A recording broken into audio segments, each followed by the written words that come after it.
In just 9 minutes, uncover the most explosive insights from Eliot Cohen and Eric Edelman's interview with CIA Oversight Representative Jim Himes on the Bulwark, Shield of the Republic. From the shocking rule every general now fears to secret signal leaks, politicized intel, loyalty tests, and disinformation chaos. This video reveals 10 brutal takeaways exposing the collapse of U.S. national security and intelligence norms. Takeaway 1. Pentagon leadership is dangerously irresponsible. The top leadership of the Pentagon is now described as unserious and reckless. Representative Jim Himes warns that critical decisions involving life and death are being made by people who behave more like showmen than professionals. He was referring to Defense Secretary Pete Hegseth sharing operational military plans over Signal with people who had no security clearance. This included his wife, his brother, his lawyer, and others whose identities are still unknown. Himes emphasized that using a non-secure app for these chats could have led to American pilots being shot down or U.S. Navy ships being sunk had the communications been intercepted by countries like China or Russia. He called it a disaster waiting to happen. For example, Himes said, "These are unserious people doing unserious things at the top of an institution that daily does enormously dangerous things in all 24 time zones." Now let's move to the next takeaway. Takeaway 2, secret firings threaten military discipline.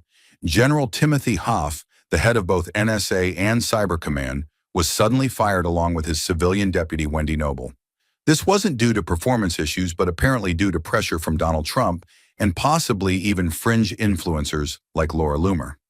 Himes expressed alarm that a general officer who had been doing his job responsibly and told Congress he would always tell the truth was dismissed on political grounds.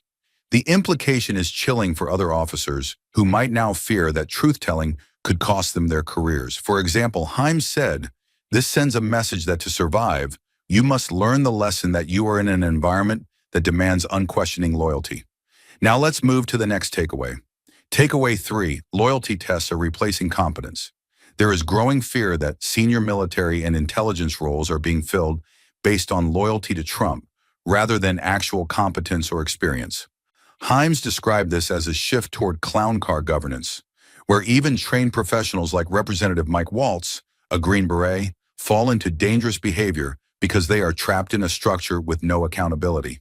For example, Waltz was involved in a prior Signal chat leak and didn't stop Hegseth from making the same mistake again. Himes argued that this is a lesson in how even disciplined individuals become compromised in a corrupt environment. Now let's move to the next takeaway. Takeaway 4, professionals fear being fired or punished. Intelligence professionals are increasingly afraid of telling the truth to the president because doing so could lead to public humiliation, loss of security clearance, or even prosecution. The case of Chris Krebs is a prime example. He was the former director of CISA, and he was fired for refusing to say that the 2020 election was rigged. Now he is under a Justice Department investigation based on an executive order, which Himes called a modern-day bill of attainder.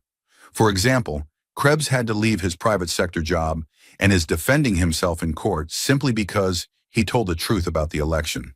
Now let's move to the next takeaway. Takeaway 5, intelligence is being shaped to fit politics. Will Ruger, a political activist with no serious intelligence background, was appointed as Deputy Director of National Intelligence to oversee the President's daily brief. This raises concerns that even the top intelligence summary that reaches the President each morning will be filtered through political bias rather than objective analysis.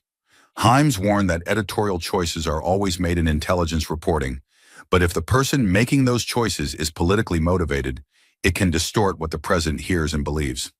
For example, there is already suspicion that intelligence is being selectively shaped to link gangs like Tren de Aragua to Venezuela, just to justify harsh immigration policies.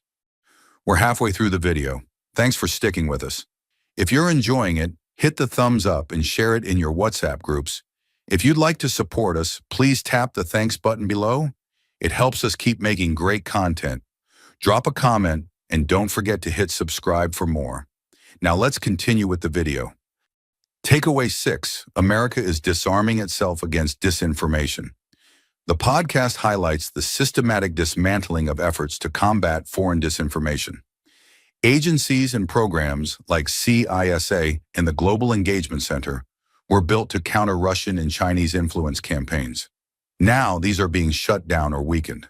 Himes pointed out that this effectively opens the gates to propaganda from hostile nations.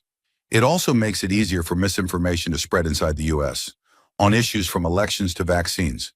For example, Himes said we are now seeing people dying of measles again because of the rampant spread of vaccine misinformation. Now let's move to the next takeaway. Takeaway 7. Trump's decisions mirror Putin's dreams. Jim Himes drew a shocking parallel between current national security actions and what a dictator like Vladimir Putin would want. He said that if a genie had granted Putin's wishes, it would look a lot like what is happening now. Firing truth-tellers, shutting down anti-disinformation programs, and appointing loyalists to powerful roles. For example, Himes said, "This is the list of things Putin or she would want, and they are happening." Now let's move to the next takeaway. Takeaway 8. Allies are beginning to doubt the U.S. Although no official withdrawal from intelligence sharing programs like Five Eyes has occurred, Himes confirmed that allies are now more cautious. Heads of foreign intelligence services are less confident in America's ability to protect secrets or act rationally. There was a particularly damaging moment when Trump attacked President Zelensky in a closed Oval Office meeting, which led to a 7-day pause in intelligence sharing about Ukraine.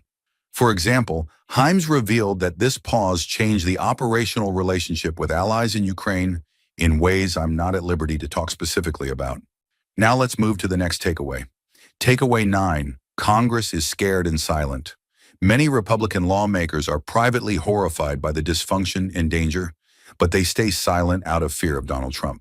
Representative Don Bacon is the only Republican who has spoken out publicly to suggest that Pete Hegseth should be held accountable. Himes said that some of his Republican colleagues told him, "When I was a lieutenant colonel, I wouldn't have just been fired. I'd be in the brig for this." Yet they refused to say this in public. For example, Himes explained that many Republicans now see more danger in being targeted by Trump than in opposing dangerous decisions that could risk American lives. Now let's move to the last takeaway. Takeaway 10. Oversight may return, but slowly. If Democrats win back the House in 2026, they will gain subpoena power and be able to carry out deeper oversight of national security and intelligence decisions. Himes emphasized that Congress still has tools to check executive power, but only if the political climate allows it. He said, "If Democrats can't win the House in 26, we just need to strip the machine for parts."